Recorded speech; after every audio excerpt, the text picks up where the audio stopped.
பாலக்காடு மாவட்டத்தின் தெற்கு பகுதியில் கொல்லங்கோடு அருகே மலைகளால் சூழப்பட்ட ஒரு அமைதியான பகுதி உள்ளது குன்னக்காடு.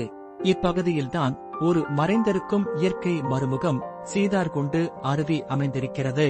அதிக பேச்சு இல்லாமல் சாதாரண சுற்றுலா வரைபடங்களில் கூட அடையாளம் காணப்படாத இவ்விடம் தூய்மையான இயற்கையின் பண்டைய கதைகளின் மற்றும் அமைதியான தனிமையின் சந்திப்பிடமாக இருக்கிறது. இந்த அருவிக்கு சீதார்குண்டு என்று பெயர் வந்தது ஏன் என்று நீங்கள் கேட்கலாம். இது ராமாயண காலத்தை பற்றிய ஒரு நம்பிக்கையுடன் தொடர்புடையது. இராமர், சீதை மற்றும் லட்சுமணர் வனவாசத்தின் போது இப்பகுதியில் சில நாட்கள் தங்கியதாக மக்கள் நம்புகிறார்கள். அந்த நேரத்தில் சீதையார் குளித்ததும் ஓய்வெடுத்ததும் இந்த அருவிக்கருகேதான் என்கிறார்கள். அதனால்தான் இந்த இடம் சீதாவின் குண்டு சீதார்குண்டு என அழைக்கப்படுகிறது.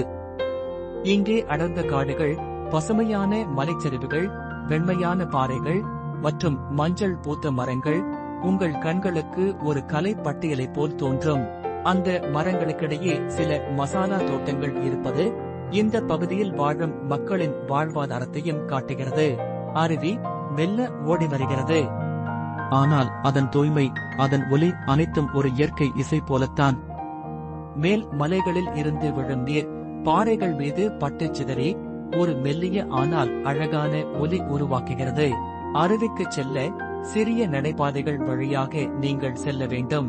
வழியிலேயே உங்கள் அருகில் பறவைகள் கூவும் குரல்கள், இலைகளின் சலசலப்பு மற்றும் மிதமான காற்றின் இசை, இவை அனைத்தும் உங்கள் உள்ளத்தையும் உங்கள் சிந்தனைகளையும் அமைதிக்குள் இழுத்துச் செல்லும்.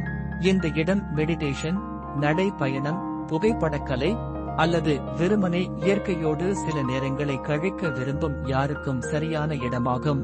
இதுவரை அதிகமான சுற்றுலா பயணிகள் இங்கு வராத காரணத்தால் இங்கே பாதையில்லாத அமைதி, இயற்கையின் அசலான இயல்பு இன்னும் காக்கப்பட்டிருக்கிறது.